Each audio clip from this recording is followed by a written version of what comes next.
Hello, I'm Jim Claypool, and welcome to this edition of Northern Lights. Northern Lights, you recall, is the program that focuses upon the achievements of people associated with Northern Kentucky University. It runs the full gambit. It might be members of the Board of Regents, members from the administration, from the faculty, staff, students, or members from the community who interact with the university. And my very special guest today, is kind of an annual sort of thing, is the president of Northern Kentucky University, Dr. James Votruba. Dr. Votruba, welcome to the program. Thank you, Jim. It's great to be here. Well, it's always such a pleasure to do this. We kind of have a routine where we talk about the state of the university, get the status of the university, and I would like you to say something about, I know you give an address every year about the state of the university, and maybe would point out some of the highlights that you discussed this year.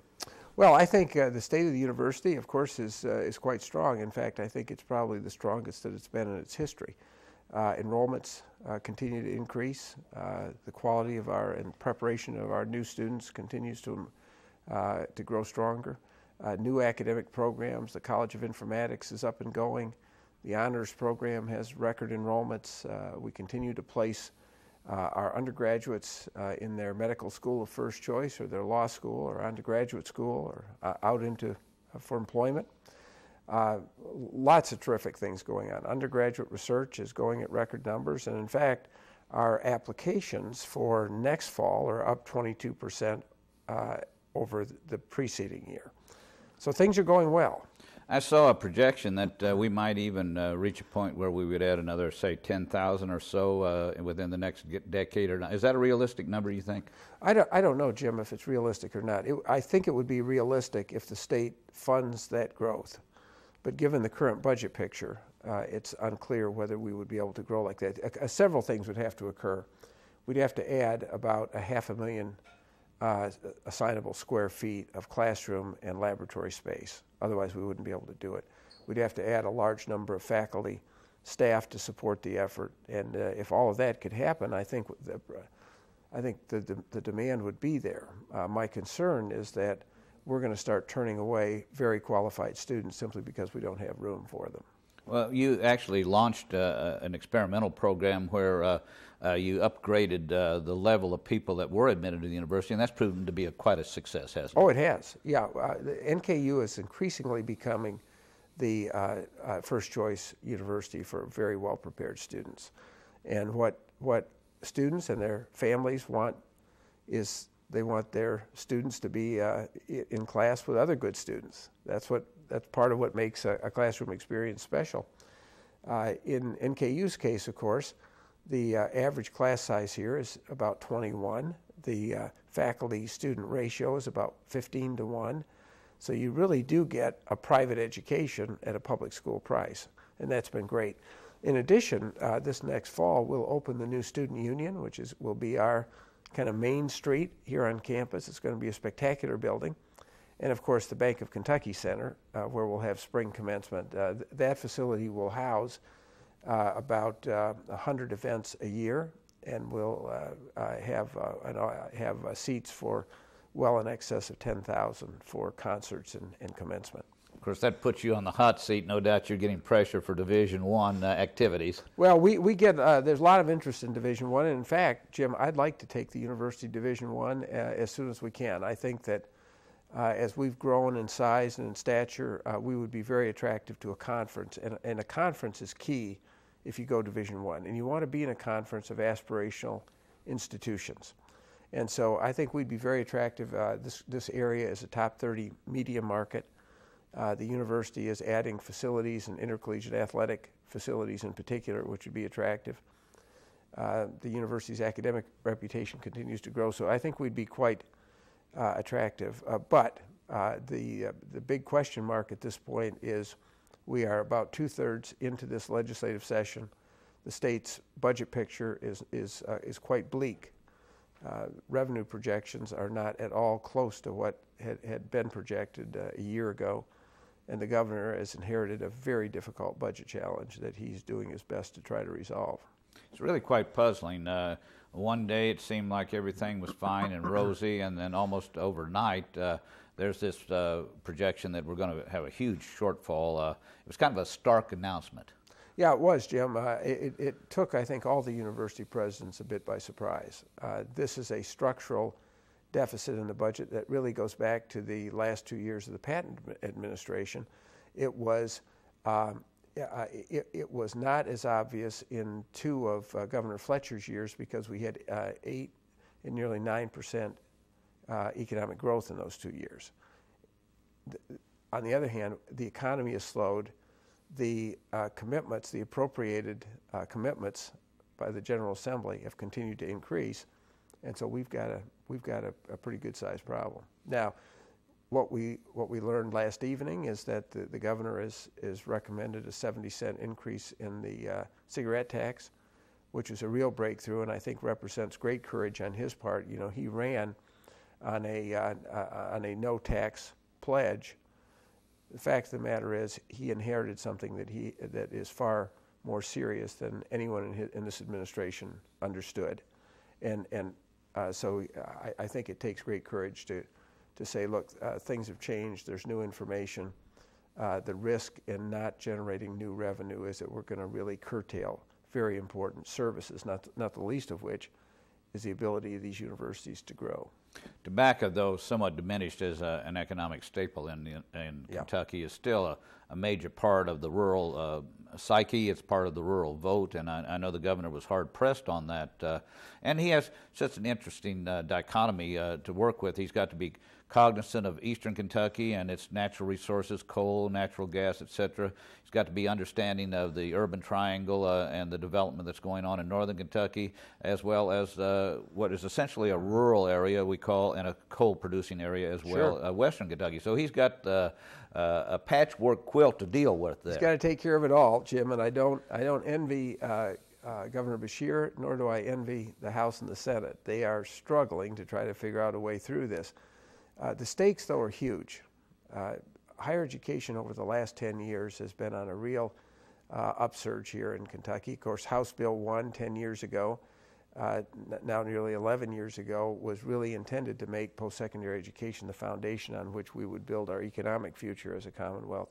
I was with the former Governor Patton yesterday on a panel for Leadership Northern Kentucky, and he made the point that high-producing states make the investments that they have to make in order to create the infrastructure required to continue their growth. And that's I think, the crossroads that we confront right now. That's one of the sad things. I thought Governor Patton was on the fast track to higher political office, and of course he got in trouble there on personal issues, but he's a very articulate, very thoughtful man. I actually knew him long before he was governor because he's from my wife's home region, and he still has some pretty substantial ideas. Well, it was great fun being with Governor Patton yesterday, Jim.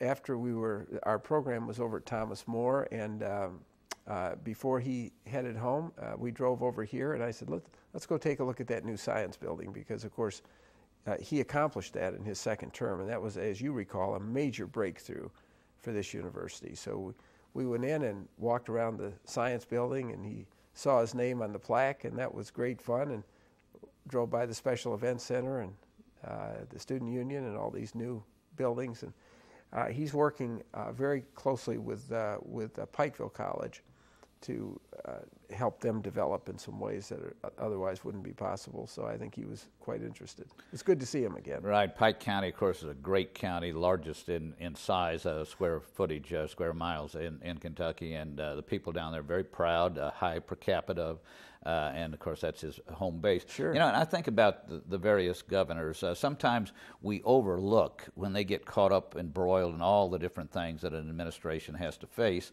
the statesman-like quality of some of the governors we've had. I recall Governor Nunn, for instance. He became quite a statesman, and Sure. Governor Collins, I had an occasion to spend some time with her. I thought she was statesman-like, as well as even Governor Carroll. So we have this residue. We lose sight of it in all the fights that go on while they're in office. Well, that's right.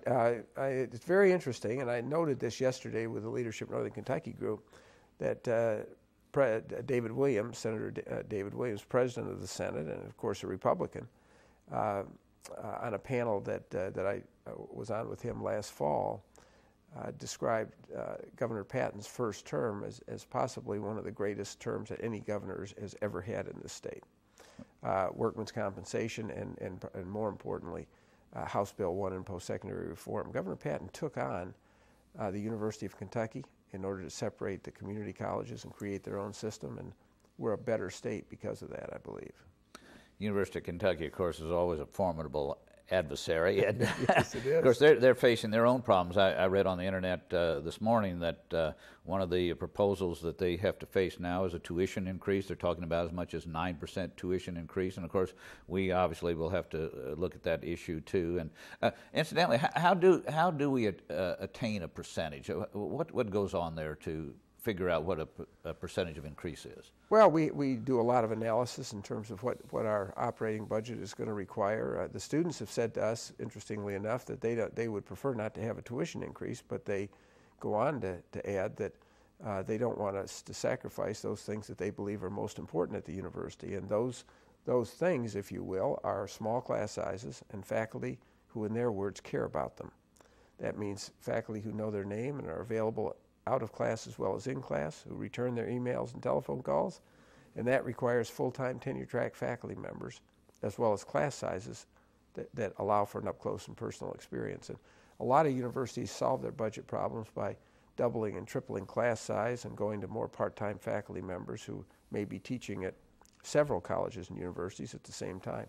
We're not going to do that. We're going to stick with what we think are our strengths and protect them at all costs, even at the expense of tuition increases, which will be the last thing we do. Part-time instruction, and it has its positives, but it's retrogressive really when you look at it. Mm-hmm. They don't simply have the ability to interact with the students the way it should be done. Well, it's difficult for them, no doubt about that. That is a relatively low-cost instructional costs, and they're not as involved. They don't do the things outside of instruction that normally would be the case. And we've increased substantially the number of full-time faculty, and we're going to continue to do that. We're also right now, Jim, looking at every line of our budget, asking one question: what does this expenditure contribute to the core mission of this university? A great question. It's a great question. I want to take a brief break here, Dr. Votruba, and come back and discuss a number. There's so many things to discuss here, but we need to take a brief break here. The program is Northern Lights. I'm Jim Claypool. Be sure to stay with us. We'll be right back.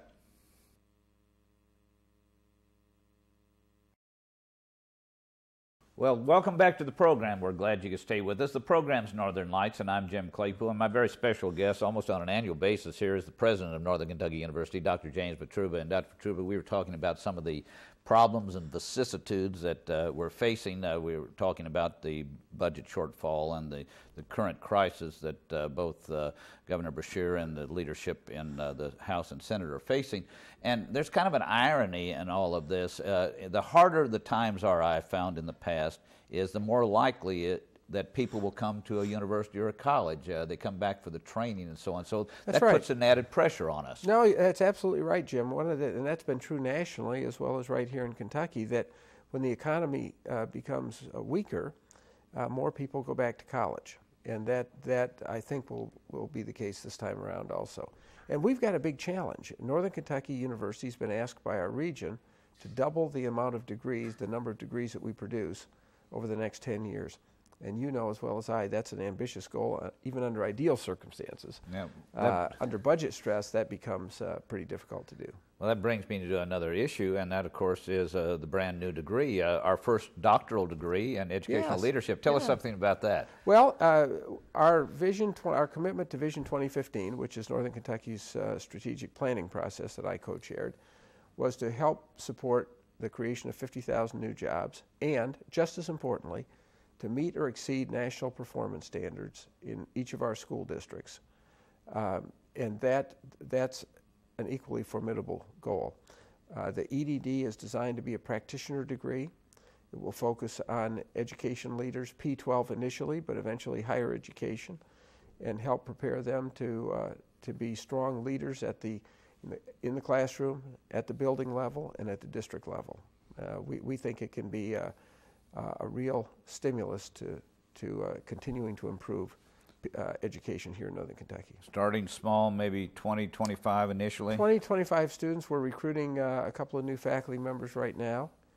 And eventually, Jim, when I retire, I may go over there and teach myself. Well, that wouldn't be bad at all. And Yeah. of course, normally offering a doctorate, one would expect a university to have a vast resources, whether the field, let's say, it would be biology or history or so on. But in today's high-tech world, with all the access to the internet and interlibrary loan and all these other things, it's realistic we would have the resources to support this program. Oh yeah, we have the resources, and there's been some talk about whether this represents mission creep on the part of the university. That is, are we aspiring to be a UK or a U of L with a major research focus? That is not the case. I see this degree as the next step in continuing professional education for education leaders. Very much practitioner and very much consistent with our commitment to being strong regional stewards for this region. Some people forget that we were already a doctoral granting institution. We offer the Juris Doctorate over in the Chase College of Law. SACS, the Regional Accrediting Association, already classified us as a doctoral granting institution. But I don't expect to see the proliferation of doctorates. There is a very strong need for doctoral program in nursing education, but for now we're going to develop this program and leave it at that. Really, it's kind of the scenario of this university anyway. We have targeted the development of our programs, whether it be an undergraduate degree or a master's degree, basically at specific areas that we've identified as needs, ones that serve our region rather than serve some sort of higher academic goal to say that we have a master's in this or a doctorate in this. No, that's right, Jim. There is a pecking order in American higher education, as you know, and oftentimes institutions spend most of their time trying to figure out how they get up on the next rung. The EDD is not intended to serve that purpose. It's intended to respond to over 200 educators in this Northern Kentucky region who have said that they want to continue their education at the doctoral level, and they want a program that's designed for working adults. So the program will link theory with practice, will be available outside of class and school time, and will be focused on practitioners who really want to expand and strengthen their ability to lead in education settings. And Northern has a really interesting corollary and a leg up here in the fact that my old good friend John Drought, and yours as well, is now the State Commissioner of Education, so there's a linkage there too. Absolutely, and aren't we proud of John Drought? He is off to a great start as Commissioner, and I don't say that because John and I are friends, but because I'm hearing that in Frankfort. John has inherited a very challenging position. It's always challenging, of course, to be Commissioner of Education, but under these budget circumstances, it's particularly challenging. And John understands politics, he understands education, he's smart, he's got great interpersonal skills, and he's a leader. And he's going to do a great job down there for the entire Commonwealth. They may not be ready yet for his Puritan work ethic. He works hard. He does work hard. Yeah, that's part of it. There's so many exciting things going on at the university. One of the things that I really find fascinating, I had Doug Perry, Dean Perry, on here earlier on a program, is informatics. I'd like you to talk about this. And I think we just sent a mission to Washington, and there's some talk about some funding that will be taking place there. Well, what we're doing, you may recall that when we completed the science building, I asked the chairs of the science disciplines to tell me, to list for me every piece of equipment, academic equipment, instructional and research equipment that would make that building state-of-the-art in terms of kind of national comparisons.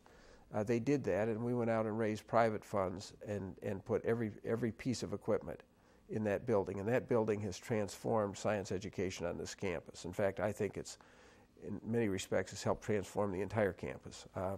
There isn't a better building at a university of this sort than that facility. We want to do the same thing with the College of Informatics facility. The state funded it 2 years ago. We're in final design stages now, but we hope to put about $10 million of equipment in that building. And some of it is very interesting. One creates it's called a cave. It is a virtual environment where you can create an environment in which people can enter and interact. It will have a digitorium. It will have all kinds of things. that will represent the next generation of teaching in the whole area of informatics. I expect to see that college continue to grow. It is having an enormous impact on the not only on students and the production of graduates in the IT areas, but also working with small companies in the area. And they created a CD for the priorities that the Chamber took to Washington, and people have been telling me that it was just terrific. Senator McConnell has been very supportive of the College of Informatics and has pledged his support to do what he can in Washington to help us secure the kind of academic equipment that's going to make this college really sing. Not to be redundant, but these are the kind of programs, innovative programs that, first of all, fit the vision and values mandate that you started with, and also can distinguish this university from other universities. And for those of who in the audience who don't quite understand what informatics pertain to, it has to do with the application of technology to the widest range of academic pursuits. Absolutely, it's how it overlays all sorts of fields: hospitals, healthcare systems, security, police, nonprofits, education, healthcare certainly. I mean, we've got a new program on health informatics that looks at the interoperability of systems within the healthcare industry, and it represents the cutting edge of academic work, and it will do nothing but expand in the future. When you think about the health care and the innovation and the changes that are going on there, if we had an interactive network of what was going on in any field of medicine, whether it be cancer research or heart surgery or whatever, you can just pick any one of them, and be able to tap into that network, it's just astounding what's possible there. Yeah, it is. It is. And Doug Perry, the Dean of the College of Informatics, is really a leader. I mean, he understands this. And he describes a world that I have a tough time getting my arms around, to be honest with you, Jim. What I do is I trust his ability to interpret that world and what it's going to need for the university to contribute to it. Our Provost, Gail Wells, also is deeply involved in providing leadership to make sure that we do this the right way. Well, I feel the same way about it, and whether you and I are rooted in the past or not, the students that are going to come and utilize this program are not, as well as the various components, the businesses and the services out there, they are utilizing this anyway, so it's just an interactive sort of thing. Oh, yeah. Yeah, it's just wonderful. Along those lines, too, we have just instituted a system, an emergency response system, and upgraded our campus security. We have. We've added 2 new police officers to campus security, and we've added $1 million emergency communication system that's going to enable us to respond even more effectively if we have an emergency here on the campus. Of course, a review of security has occurred over this last 9 months or so as a result of the Virginia Tech tragedy, more recently the Northern Illinois University tragedy. This will allow us to communicate through text messaging with all of our students and faculty and staff. It will allow a faculty member in the classroom to be able to electronically alert public safety that there's a problem in that classroom. And it will have a public address system that will make it possible for us to secure the campus if we need be in a very short time frame. It's interesting. It would be easy to fall into the notion that we're in a somewhat rural, semi-rural setting here in Campbell County. It's changing, but there's still a lot of farmland and such as that. And I'm reminded of my experience in Michigan when I went to Wayne State University, and I was walking the campus, and every 150 feet or so, there was an alarm box. That's right. And we have alarm boxes and lighting and everything. But I think, Jim, this is one of the safest campuses in Kentucky, and certainly a very safe campus compared to the rest of the tri-state here. And safety is important. One of the great strengths of this university is that we combine safety with all the assets of this metropolitan region, so that a student can come here and study in a safe environment, but still take full advantage of everything that this region has to offer. Well, as always, we ran out of time, Dr. Votruba, and it's fascinating. I mean, we could probably spend hour upon hour, and I had the great pleasure of interviewing your wife last year, and I just got started with her. But I appreciate you coming onto the program, and I continue to encourage you to put the energy and time that you always do into your work here. It's been very, very exhilarating to watch this take place. Thank you, Jim. It's always a pleasure to be with you here on Northern Exposure. Thanks. That's our program for today. I'm Jim Claypool. Be sure to join us for the next edition of Northern Lights. And remember, Northern Kentucky University is your university.